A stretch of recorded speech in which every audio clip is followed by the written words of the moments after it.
जी, मुझे ध्यान में आए अनुभव के बारे में पूछना है। दरअसल कुछ दिनों से ध्यान मेरा लग नहीं रहा था। मतलब पहले 1-1 घंटा तक लगता था ध्यान, अब डायरेक्टली आके 16-10 मिनट इससे और जी अजीब सा घबराने लगता था। तो एक दिन क्या हुआ, मैं ध्यान पे बैठा और मैंने कहा चलो आज किस तरीके से ध्यान करते हैं। तो जब ध्यान की अवस्था में धीरे धीरे मैं गहराई में जाने लगा, तो मैंने महसूस किया एक ऐसा टाइम कि मैं और खोता जा रहा हूँ उसमें। खोते खोते खोते फिर मुझे अपने शरीर का बिल्कुल भी आभास नहीं रहा, और सिर्फ सफ़ेद ही सफ़ेद रोशनी थी। वो मुझे सिर्फ और सिर्फ 2 या 3 सेकंड तक दिखी, और फिर मैंने अपना ध्यान ख़त्म किया और देखा कि 40 से 50 मिनट बीत चुके थे। तो ये कौन सी अवस्था में मैं या स्टेट में पहुंच गया था, क्या इसके बारे में आप थोड़ा बहुत बता सकते हैं? और मेरा दूसरा प्रश्न है कि क्या प्राणायाम का कोई महत्व है उन्नति के लिए? अगर ध्यान में हम उन्नति पाना चाहते हैं तो क्या प्राणायाम बहुत ज़्यादा ज़रूरी है या नहीं?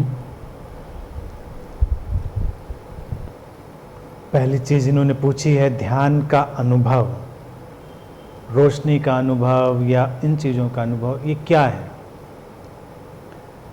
इन अनुभवों को हम बहुत ही स्पष्टता से कैटेगरी में डालते हैं ट्रांस। साइंटिफिक लैंग्वेज में हम इसको कहेंगे ट्रांस की अवस्था। हमारे माइंड के प्लेन पर ही ये सब चीज़ें होती हैं, हमारे मन के तल पर ही ये चीज़ें होती हैं। यानी कि जिन ध्यान की अनुभूतियों की हम बात करते हैं, वो अनुभूतियाँ, वो सारे एक्सपीरियंस हमारे मेंटल प्लेन पर, और हमने जो कुछ भी पढ़ा सुना होता है, जो कुछ भी हमारी मेमोरी की फील्ड में होता है, उस ट्रांस में वो हमारे लिए हमारी एक रियलिटी जैसा जान पड़ता है। रियलिटी वो होता नहीं है, वो हमको हमारी रियलिटी जैसा जान पड़ता है। इसीलिए मैं हमेशा कहता हूँ कि ध्यान का अनुभूतियों से कोई वास्ता नहीं है। यानी कि अनुभूतियाँ तो आएंगी और जाएंगी। कोई भी ऐसा व्यक्ति नहीं हो सकता जो किसी अनुभूति में परमानेंट स्टिल हो जाए, जाएगा और आएगा वापस। तो जिस चीज़ में हम गए और आए उसका कोई बहुत महत्व तो नहीं हो सकता। थोड़ा सा हम बस समझ सकते हैं कि इसने हमारे माइंड को क्या ट्रिगर किया होगा, अपने मन को समझने की अगर कोई उसमें व्यवस्था मिलती है तो उसको समझ सकते हैं। बाकी जब ये लगता है किसी को हमें शरीर का पता नहीं चला, हमको हमारे विचारों का पता नहीं चला, तो ये सब सेल्फ हिप्नोटिक ट्रांस की अवस्थाएं ही होती हैं। इन पर बहुत रिसर्च हो चुकी है और ये हमारे माइंड के प्लेन पर ही होती है। शरीर का ना पता चलना, इसको अध्यात्म में बहुत महत्व दिया जाता है कि शरीर नहीं पता चला तो बहुत महत्व की बात है। अभी पुरानी टर्मिनोलॉजी है क्योंकि लोग शरीर से इतने ग्रस्त थे, लेकिन अगर कोई व्यक्ति सजेस्टिव है तो वो स्वयं ही अपने विचारों से उस अवस्था में जा सकता है, नहीं तो किसी को सुझाव देकर उस अवस्था में डाला जा सकता है। अगर हम मेडिकल साइंस के पीछे लौटें तो उसके इतिहास को अगर देखें तो जब क्लोरोफॉर्म का इन्वेंशन नहीं हुआ था और एनेस्थेसिया तो ज़्यादा वक्त नहीं हुआ जो खोजा गया, तो सर्जरी एक बहुत बड़ी समस्या थी। कैसे सर्जरी खोजी जा चुकी थी, लेकिन सर्जरी परफॉर्म करना बहुत डिफ़िकल्ट था। तो फिर इसमें खोज हुई अचानक सम्मोहन की, हिप्नोसिस की, सजेशन के थ्रू। और इसमें क्या होता है, कुछ लोग ज़्यादा सजेस्टिव होते हैं जो डीप ट्रांस में चले जाते हैं, कुछ लोग सेमी ट्रांस में जाते हैं, कुछ लोग बहुत ही सुपरफिशियल ट्रांस में जाते हैं। सुपरफिशियल वाले ज़्यादा चीज़ें नहीं महसूस करते, but they can feel relaxation. तो डीप ट्रांस वाले लोगों पर बहुत काम किए जा सकते हैं। उन लोगों पर सर्जरीज परफॉर्म करी गई, उसका पूरा रिकॉर्ड है। उनको डीप ट्रांस में डाल दिया गया और उनको शरीर का एहसास ख़त्म हो गया। उनको सुझाव दे दिया गया, तुम शरीर से परे चले गए हो, शरीर से हट गए हो, तुम शरीर नहीं हो इस समय। और उनके अंतर्मन ने इसको एक्सेप्ट कर लिया कि मैं शरीर नहीं हूँ। सर्जरी परफॉर्म कर दी गई, फिर उनको वापस लाया गया। लेकिन फिर भी ये रिस्की था, कठिन था कि कभी भी ट्रांस से व्यक्ति बाहर आ सकता है। वो क्लोरोफॉर्म या एनेस्थीसिया जैसा सिस्टम तो है नहीं, सजेशन बेस्ड है, माइंड पर बेस्ड है।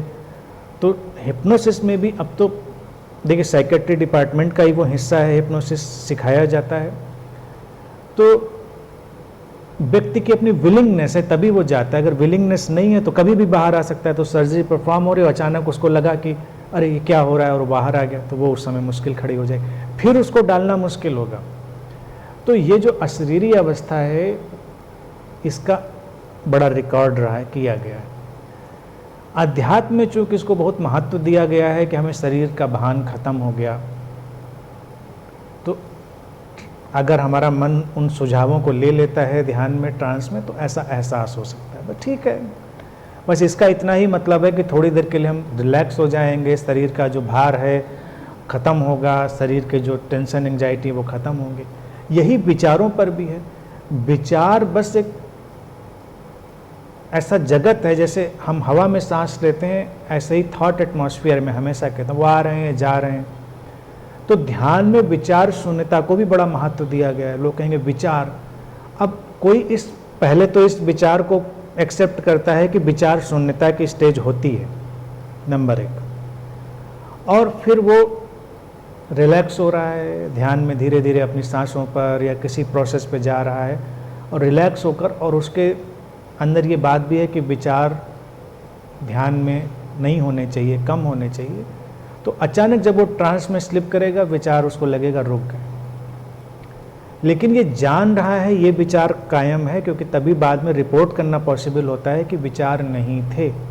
क्योंकि विचार नहीं है, ये विचार भी वहाँ पर मेंटेन होता है। एक तो ये बात, फिर ये लाल नीली पीली सफ़ेद रोशनियों की जो बातें, इस पर पूरा अकल्ट का लिटरेचर भरा पड़ा है। उसमें क्या अच्छा है क्या बुरा है या अच्छा है नहीं है, इस पर बहुत डिस्क्रिप्शन दिया जा सकता है। मेरा कंसर्न सभी की टोटल एवोल्यूशन से है और बिल्कुल ट्रुथ से है, तो मैं यही कहूँगा उसको छोड़ दिया जाए, उसमें बहुत उलझा ना जाए। जो हुआ सो हुआ, सफ़ेद हुआ कि नीला हुआ कि पीला हुआ, जाने दीजिए। क्योंकि कई कल्ट तो इसी पर खड़े हुए हैं, सफ़ेद नीले पीले और बैंगनी और गोल्डन, और इसी के ऊपर कि क्या बात है, अच्छा आज तुम्हें सफ़ेद आया तो फिर अच्छा गोल्डन आ गया, कमाल हो गया, गोल्डन आ गया। फिर गोल्डन के बाद किसी दिन वो डिप्रेशन में होते हैं, तो फिर नीला पीला काला जो कुछ सब शुरू हो जाता है। मतलब that is not stable actually, उसमें स्थायित्व तो कुछ है ही नहीं। तो इसलिए जो चीज़ परमानेंट रह सकती है, ध्यान वही है। शांति परमानेंट रह सकती है, प्रसन्नता परमानेंट रह सकती है। तो ध्यान लगा और ध्यान नहीं लगा, इसको हम कैसे डिस्क्राइब करेंगे? ध्यान हुआ, हम उसको कहेंगे कि जब हम बहुत गहरी शांति को अनुभव कर पाए, अकारण आनंद को, कॉजलेस जॉय को अनुभव कर पाए, वो ध्यान घटा। लगा का मतलब ये है कि हम कंसंट्रेट हो गए, फोकस हो गए, हम बैठे थे आंख बंद करके पद्मासन लगा के, और हम कंसंट्रेट हो गए किसी विचार पर, बिंदु पर, किसी शून्य पर, एम्प्टीनेस पर, कहीं भी हम फोकस्ड हो गए और हमको उतनी देर वक्त नहीं पता चला, हमको उतनी देर शरीर, तभी लोगों को लगता है कि ध्यान लगा। लेकिन ये तो ट्रांजिशन की स्टेज है, यानी कि ये एक रिलैक्सेशन की स्टेज है जो कभी कभी अच्छी है लेकिन हमेशा के लिए नहीं अच्छी है, और इसमें ध्यान नहीं है। जब हम बैठे और हम काउजलेस जॉय को अनुभव कर पाए, अकारण शांति को, ध्यान हुआ, और इस चीज़ में कभी भी कोई बाधा नहीं आ सकती, ये 24/7 ये धारा दौड़ सकती है। तो इसलिए एक लैंग्वेज जो भी सिंसियर सीकर है उसको ये हटा देनी चाहिए कि ध्यान लगता है नहीं लगता है, इसको हटा देना चाहिए। क्या लगता है और क्या नहीं लगता है, मतलब अगर हम उसको किसी से पूछें, मैं अक्सर क्वेश्चन पूछता हूँ कि क्या लगता, तो कहते कि ध्यान लगा, और क्या लोग कहीं मेरा ध्यान नहीं हो रहा, तो मैं उनसे पूछता हूँ क्या हुआ होता जो ध्यान होता। यानी कि ध्यान भी हमने कंसेप्ट बनाया है क्या अपना कोई, कि ये कंसेप्ट है ध्यान का, तो ये चीज़ हुई होगी। क्योंकि अब किसी ने कुंडलनी का कंसेप्ट बना लिया, किसी ने कोई और कंसेप्ट बना लिया, तो बैठा है जब तक उसकी रीढ़ में ऊपर कुछ उठ ना जाए तब तक उसको नहीं पता चलेगा कि ध्यान हुआ। वो कहेगा नहीं आज नहीं उठा, बैठा हुआ है, लगा है 3 महीने 4 महीने, आज उठ गया, आज आ गया, यहाँ तक आ गया, हमारे पीछे से उठा और वो जो स्नेक है सर्पेंटाइन पावर और वो सहस्रार तक चला गया। और कहीं कहीं तो बीच में जाता है, बीच के स्टेशन है ना, कहीं वो मेट्रो रुक जाती है, कुंडलनी की मेट्रो किसी स्टेशन पर, और कभी सीधे चली जाती है ऊपर। लेकिन ये हम अपने को लगातार सुझाव देके सेल्फ हिप्नोसिस में ही डाल रहे हैं, और जितने सुझाव देते रहेंगे देते रहेंगे देते रहेंगे, एक दिन हमको वो फील होने लगेगा। फील होने का कोई भी परिणाम नहीं है। पहला परिणाम आएगा क्योंकि उसमें एक सजेशन ये भी पड़ा हुआ है कि उससे बड़ा अच्छा लगता है, बड़ी खुशी होती है, तो उस समय तो लगेगा, लेकिन फिर वो जाता रहेगा। इसलिए इन चीज़ों में नहीं पड़ना है, इनको जैसा है वैसा छोड़ देना है। दूसरा प्रश्न पूछा है प्राणायाम का क्या उपयोग है। प्राणायाम एक बहुत वैज्ञानिक चीज़ है। आध्यात्मिक उन्नति में उपयोग पूछा है तो मैं ये कहूँगा उन्नति में कोई उपयोग नहीं है, क्योंकि किसी की अवनति है नहीं अध्यात्म में। आज जो मैंने बोला है, जीसस ने जो कहा था उसको हमेशा याद रखें। इट इज़ ऑलरेडी गिवन, वो पहले ही दिया हुआ है, वो पहले ही उन्नति जो है वो पहले ही है। तुम वही हो जो होना है, इसको बुद्ध हमेशा कहते थे। तुमको कुछ और एक्स्ट्रा नहीं होना है। उन्नति का मतलब है जैसे जैसे बढ़ते जाएंगे, ऊपर ऊपर जाएंगे, ज़्यादा मेहनत करेंगे।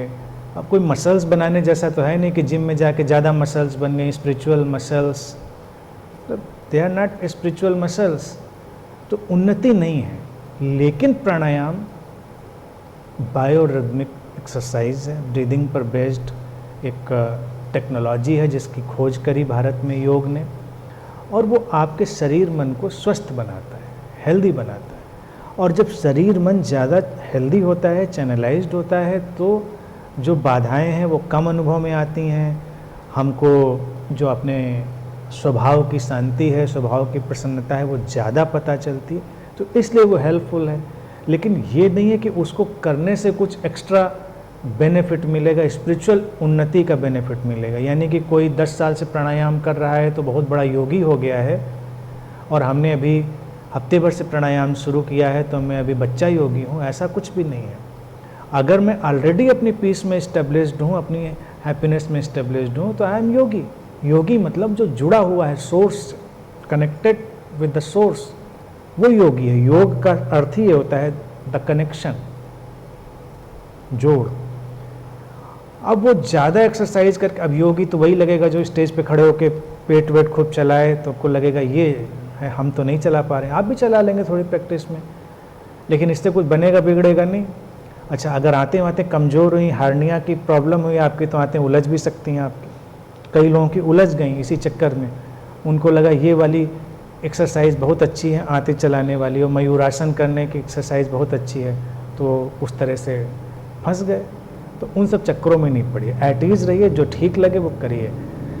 प्राणायाम सेफ है क्योंकि प्राणायाम में इतनी कोई कठिनाई नहीं है, तो that is helpful actually. Exercise helpful है, वॉकिंग हेल्पफुल है, जो भी हेल्दी लाइफ स्टाइल है वो हेल्पफुल है, उसी तरह से प्राणायाम भी हेल्पफुल है।